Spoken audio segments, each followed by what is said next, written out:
성도님들, 보통 어른들이 자녀들에게 시간 아껴라, 시간 관리 잘해라, 흘러가는 대로 살지 마라, 이런 이야기를 자주 하십니다.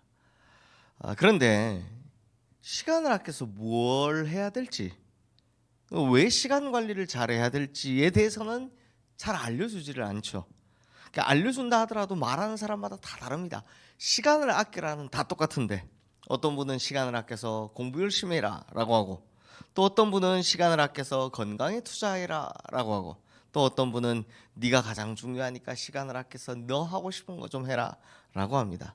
즉, 시간을 아끼라는 다 똑같은데 그 다음 뭘 해야 되는지는 이제 다 다르다라는 겁니다. 하지만 거듭난 자, 골로새서가 계속 이야기하고 있는 이 거듭난 자, 하나님의 백성, 또 예수 그리스도의 십자가 보혈로 구원받은 자는 시간을 아껴서 해야 할 일이 명확합니다. 뭐겠습니까? 당연히 우리는 시간을 아껴서 하나님께서 기뻐하시는 일을 해야 하는 겁니다. 성도님들, 시간은 누구에게나 다 동일하게 주어집니다. 하나님을 믿는 자나 하나님을 믿지 않는 자에게나 동일한 하루 24시간을 하나님께 선물로 주신 거죠. 근데 참 신기한 건요, 이 똑같은 시간을 어떤 사람은 풍성하게 사용하고 어떤 사람은 시간에 쫓겨서 허덕이며 사용한다는 겁니다. 오늘 본문에서 바울은 골로새 교인들에게 그래서 시간 관리를 어떻게 해야 될 것인지, 거듭난 자가 세월을 아껴서 무엇을 해야 할 것인지에 대해서 말씀해 주고 있습니다. 우리 5절 말씀 함께 읽겠습니다. 외인에게 대해서는 지혜로 행하여 세월을 아끼라. 자, 성도님들, 시간을요, 헬라어로는 두 단어가 있습니다. 크로노스 그리고 카이로스로 나누는데요. 크로노스는 그러니까 흘러가는 시간입니다. 흘러가는 시간. 그러니까 누구에게나 주어지는 하루 24시간, 물리적인 시간을 말하는 거죠. 그런데 여기서 세월이라고 기록된, 세월을 아끼라 할 때 세월이라고 기록된 단어는 카이로스입니다. 이 카이로스는요, 하나님께서 주신 기회를 뜻합니다. 즉, 기회의 시간, 은혜의 시간을 말하는 거죠. 자, 그렇다면 성도님들, 크로노스의 시간 가운데 카이로스의 시간을 어떻게 찾아낼 것이냐? 쉽게 말하면 그냥 쭉 24시간 흘러가는 중에 어떻게 내가 이 찬스를, 기회를 딱 잡을 거냐? 바울은 세월을 아끼라라고 이야기하죠. 여기서 아끼라라는 동사는 엑사고라조라는 단어인데요, 이 단어의 뜻은요, 건져내다입니다. 상실로부터 건져내다, 구출하다라는 의미입니다. 좀 어려우시죠? 무슨 새벽에 이렇게 무슨 원어를 많이 이야기하냐? 그런데요, 이 둘을 연결해서 생각해 보시면 좀 쉽습니다. 자, 그러니까 세월을 아끼라라는 말은 흘러가는 시간 가운데 하나님께서 우리에게 주신 의미 있는 시간, 기회의 시간인 이 카이로스의 시간을 구출해내야 된다는 뜻입니다. 그러므로 믿음의 사람들은 주어진 시간을 살피고 아껴서 거기에서 의미 있는 기회의 시간을 건져내야 한다는 겁니다. 그렇지 않으면 우리는 크로노스라는 이 흘러가는 시간이란 괴물에 사로잡혀 먹혀버리고 후회할 거다라는 거죠. 왜 우리 중에도 시간이 얼마나 빨리 흘러가는지 이런 말씀들 하시잖아요. 눈 깜짝할 사이에 1년 지나갔네. 뭐 이렇게 돌아보니 벌써 10년 지나갔네. 나이만 먹었네. 그러다가 지금 이렇게 되어버렸다. 이렇게 말하시는 분들 자주 보지 않습니까? 이런 경우가 바로 흘러가는 시간인 크로노스의 기회의 시간인 카이로스가 잡아먹힌 겁니다. 그러니까 그냥 흘러가듯 시간을 막 보내다 보니 어느 순간 그냥 나 나이 먹었네, 이렇게 되어버렸다는 거죠. 자, 여기까지는 그런데 바울은요, 우리가 좀 더 이해하기 어려운 말씀을 합니다. 외인에 대하여는 지혜롭게 행하여 세월을 아끼라. 그러니까 외인을 언급하는 거죠. 자, 여기서 말씀하는 외인은 당연히 이방인을 말하는 겁니다. 조금 더 정확히 말하면 이게 무슨 뜻이냐? 아무리 복음을 전해도 듣지 않는 강팍한 사람들, 아무리 복음을 전해도 마음의 문을 열지 않고 있는 사람들, 이 사람을 바로 외인이라고 부른 겁니다. 그러므로 믿음의 사람들은 그들을 지혜롭게 대해야 한다라는 거죠. 우리도 이런 사람들을 만나본 경험이 있을 겁니다. 와, 진리를 알기 위해서 물어보는 게 아니고요.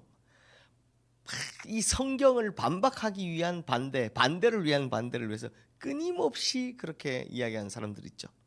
복음에 대해서는 1도 관심 없습니다. 그런데 복음을 회방하기 위해서 이야기하는 사람들을 만나게 되죠.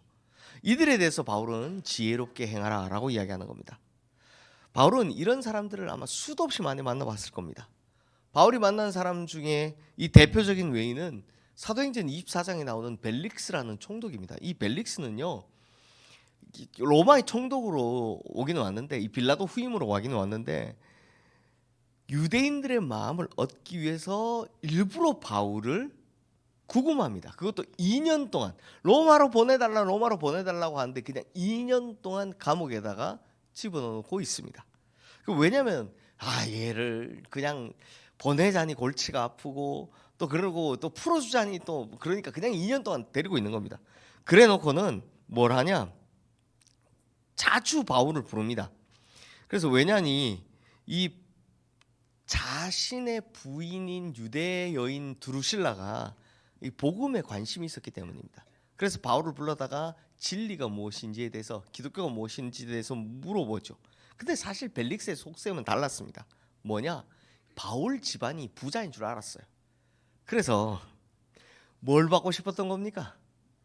자, 뇌물을 좀 주면 내가 좀 잘해줄게. 요 속마음을 가지고 있었던 겁니다. 그러니까 돈을 주면 좀 빨리 석방해 주려고 은근히 바울에게 눈치를 주는데요, 바울은 꼼짝도 안 하는 거죠. 신경도 안 쓰고 벨릭스에게도 복음만 전합니다. 즉 이런 외인들에 대해서 지혜롭게 행하여 흘러가는 시간인 크로노스에 매몰되지 말고 기회의 시간인 카이로스를 건져내라 라고 말하는 거죠. 그리고 바울은 여기에서 그치지 않고 우리가 세월을 아껴서 무엇을 해야 될지에 대해서 구체적으로 말씀합니다. 우리 2절 말씀 함께 읽겠습니다.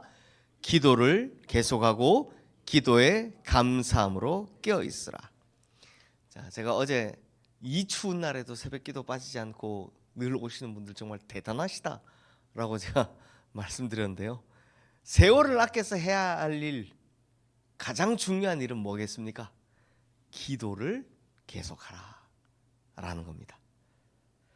근데 성도님들, 참 어리석은 사람들은 이 기도를 되게 부정적으로 생각합니다. 그러니까 내가 약하니까 신에게 간구하는 거지, 이런 식으로 생각합니다. 그래서 피안이라는 단어를 쓰는데요. 그래서 이런 사람들은 이제 기도를 시간 낭비라고 생각하죠. 그 시간에 네가 더 열심히 하지 왜 그런 시간 낭비를 하느냐, 이렇게 반박을 합니다. 그 시간에 다른 거나 열심히 하라고 하죠. 하지만 요건요, 기도의 능력을 모르는 사람들이 하는 말입니다. 기도가 뭡니까? 내가 무능하기 때문에, 맞습니다. 나의 무능과 약함을 인정하는 시간입니다. 그러다 보니 거기에 하나님의 능력을 덧입는 거죠. 그 시간이 바로 기도의 시간인 겁니다.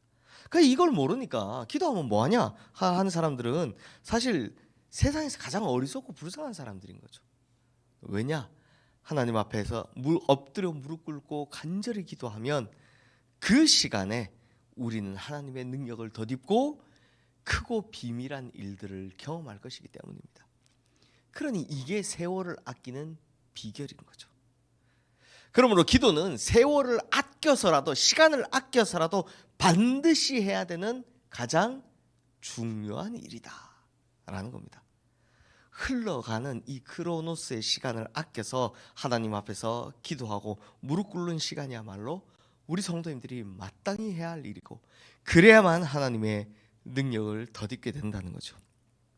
특히 그 기도의 끝에는 뭐가 있느냐?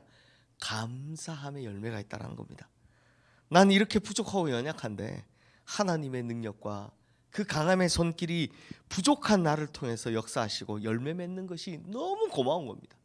너무 감사해서 하나님께 올려드릴 것이 뭐밖에 없다? 감사밖에 없다라는 거죠. 그러므로 우리 성도님들, 바울이 골로새 교회 성도들을 위해 주시는 권면의 말씀, 세월을 아껴라, 그래서 뭐하라? 기도하라 라는 이 말씀을 꼭 기억하셔서 하나님의 능력과 강함의 손길을 경험하게 되시는 우리 모든 성도님들 되시기를 주님의 이름으로 축원합니다. 또한 하나 더 바울은 여기서 하나 더 이제 세월을 아껴서 또 해야 될 거 하나를 더 명령합니다. 뭐냐면 바로 전도할 건데요. 우리 3절 말씀 함께 읽겠습니다. 또한 우리를 위하여 기도하되 하나님이 전도할 문을 우리에게 열어주사 그리스도의 비밀을 말하게 하시기를 구하라. 내가 이 일 때문에 매임을 당하노라. 자, 바울이 지금 매임을 당했다. 감옥에 있습니다. 로마 감옥에 갇혀서 옥중서신을 쓰고 있지만 이 감옥에 갇힌 상태에서도 뭘 기도합니까? 전도할 길이 열리기를 기도하고 있는 걸 부탁하고 있는 겁니다. 그러니까 바울은 때를 얻든지 못 얻든지 세월을 아껴서 전도하는 사람이었습니다. 바울은 다메섹 도상에서 예수님을 만난 이후로부터 이 전도의 열정이 식은 적이 없는 사람이죠. 왜냐? 하나님께서 자기를 왜 부르셨는지 그 분명한 이유를 알고 있었기 때문입니다. 이방인을 위하여 택한 나의 그릇이니라. 이 하나님의 부르심을 기억하고 있었기 때문에 바울은 항상 전도했던 겁니다. 그래서 먹는 시간도 줄이고 바울의 인생을 보면 자는 시간도 줄이고 죽어가는 영혼을 위해서 최선을 다해서 이 복음을 전하는 전도 역할을 한 겁니다. 자, 그렇다면 성도님들, 우리가 세월을 아껴서 두 번째로 해야 할 일이 전도라면 이 전도해야 될 이유가 뭐겠습니까? 자, 내 생명이 끝나기 전에 한 영혼이라도 더 복음을 전해야만 그 영혼이 지옥 백성이 되지 않기 때문입니다. 그러므로 우리는 이 전도를 되게 이렇게 뭐 내가 굳이 이렇게 생각하는데 굉장히 시급하다라는 걸 뼈저리게 느끼셔야 됩니다. 특히 내가 사랑하는 사람이 예수를 믿지 않을 때 이거 진짜 큰일 났다라는 생각을 하셔야 되는 겁니다. 그러니까 지금 바울이 뭐라고 이야기하는 겁니까? 오늘 해야 할 전도를 내일로 미루지 마라. 그게 세월을 아끼라라는 겁니다. 왜요? 그 시간 동안 그 생명이 어떻게 될지는 아무도 모르기 때문이라는 거죠. 성도님들, 지금은 이제 은퇴하셨는데 제가 장신대 다닐 때, 신대원 다닐 때요, 그 선교학 교수님이셨던 이광순 교수님이라고 계셨습니다. 이분 여자분이신데요, 선교에 대한 열정이 진짜 대단하셨습니다. 이분 일화를 이야기하면 신대원 그 입학할 때 그 꼭 물어보는 게 있습니다. 이분이 이제 면접 보실 때는 꼭 물어보는 게 있습니다. 너네 부모님들 교회 다니시냐? 그래서 안 다니십니다라고 하면 네 부모도 전도 못하는 네가 무슨 목사를 하겠다 하냐? 엄청 혼을 내십니다. 그래서 보통 이광순 교수님 걸리면 이제 네 부모도 이게 나오면 이제 나 떨어졌구나 이렇게 생각하는 겁니다. 근데 이분이요 그렇게 말씀하셔도 저희가 참 어떻게 저럴 수 있지라고 생각하지만 반박을 못하는 게 있습니다. 이분 전도 열정이 대단하셨거든요. 이분이 인공심장을 차고 계셨습니다. 그러니까 인공심장을 때가 되면 이제 인공심장 교체를 해야 되는 기술이 막 그때 지금처럼 막 좋지 않으니까 이제 교체를 해야 되는 수술을 하셔야 됐어요. 근데 하루는 이분이 이제 수술을 받고 이제 나와서 이제 그 병동에 그러니까 병실에 누워 계시는데 맞은편에 외국인 노동자였던 것 같아요. 그 한 분이 입원을 해 계시더랍니다. 근데 본인이 이제 선교학 교수님이다 보니까 내가 이분이 이제 외국어 잘하시니까 내가 저 사람한테 복음을 전해야 되는데라는 생각이 너무 간절히 드는데 그 수술을 마치고 나니까 이걸 가슴을 열었다 닫았다 했잖아요. 그러니까 너무 몸이 힘들더랍니다. 그래서 속으로 그래 지금은 자고 일어나서 내가 몸이 좀 괜찮아지면 내일 꼭 복음을 전해야 되겠다라고 생각을 했답니다. 그런데 주무시고 일어났더니 그 환자가 자리에 없더랍니다. 왜냐하니 그 밤에 돌아가신 겁니다. 그래서 이 교수님이요 하나님께서 나에게 주신 마지막 기회였는데 저 사람에게 복음 전하라고 주신 마지막 기회였는데 내가 그걸 놓쳤구나 라면서 그 엄청 후회했다라는 이야기를 저희 학교 채플 시간에 이야기를 하신 적이 있어요. 그래서 그 이야기를 듣는데 진짜 저분 참 대단하다 이런 생각이 들었거든요. 오늘 설교 준비하면서 딱 그 이야기가 생각이 나더라고요. 성도님들, 이렇듯이 그 시간 동안 사탄 마귀에게 붙잡혀서 종로로 타다가 세상을 떠나서 지옥 백성이 될지 모르기 때문에 그게 언제 그렇게 될지 모르기 때문에 우리는 세월을 아껴서 전도하는 일에 최선을 다해야 된다는 겁니다. 성도님들, 우리가 복음을 전하고 씨를 뿌리면 열매 맺게 하시는 이는 하나님이십니다. 그러니까 우리는 그저 이 복음을 전하면 되는 겁니다. 그러니까 오늘도 열심히 내 사랑하는 사람에게, 예수 믿지 않은 사람에게 복음을 전하시길 바랍니다. 그러므로 성도님들, 우리가 세월을 아껴야 할 이유 두 가지가 있죠. 하나는 기도고 하나는 전도라는 겁니다. 그러므로 흘러가는 시간에 잡아먹히는 삶을 살지 마시고 기도와 전도에 성심을 다하시는 우리 성도님들 다 되시기를 주님의 이름으로 축원합니다. 이 시간 오늘 주신 말씀 기억하며 우리 함께 기도하겠습니다.